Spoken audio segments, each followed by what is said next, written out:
मध्ये युवा शैक्षणिक आणि सामाजिक न्याय संघटनेचं आंदोलन सुरू आहे।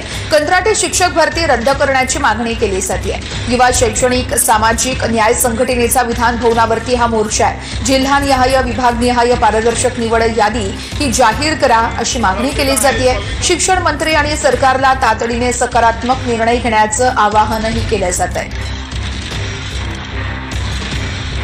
या संदर्भात स्वप्नील उमप आमचे प्रतिनिधी आपल्याला सविस्तर अपडेट्स देत आहेत। स्वप्नील, या सगळ्या आंदोलकांची मुख्य मागणी काय आहे?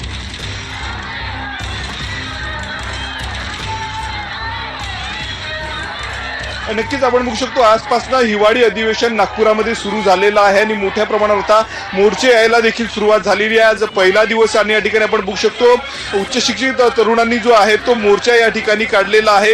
युवा शैक्षणिक व सामाजिक न्याय संघटनेच्या वतीनं हा संपूर्ण मोर्चा या ठिकाणी काढण्यात आलेला आहे। शिक्षक भरती जी आहे ती 100% झालीच पाहिजे। दुसरीकडे कंत्राटी शिक्षक भरती जी आहे ती रद्द करा अशी मागणी जी आहे ती या ठिकाणी करण्यात आलेली आहे। दुसरीकडे पवित्र पोर्टलच्या माध्यमातून पारदर्शक अशी शिक्षक भरती झाली पाहिजे ही प्रमुख मागणी जी आहे ती संपूर्ण या ठिकाणी आपल्याला तरुणांची पाहायला मिळत आहे। त्या ठिकाणी वेगवेगळे होर्डिंग्स घेऊन जे आहेत ते या ठिकाणी मोर्चेकरी आलेले आहे। साक्षरतेचा एकच मंत्र, शिक्षण देणे हेच तंत्र असे आशयाचं पोस्टर घेऊन या ठिकाणी आलेले काही आंदोलन।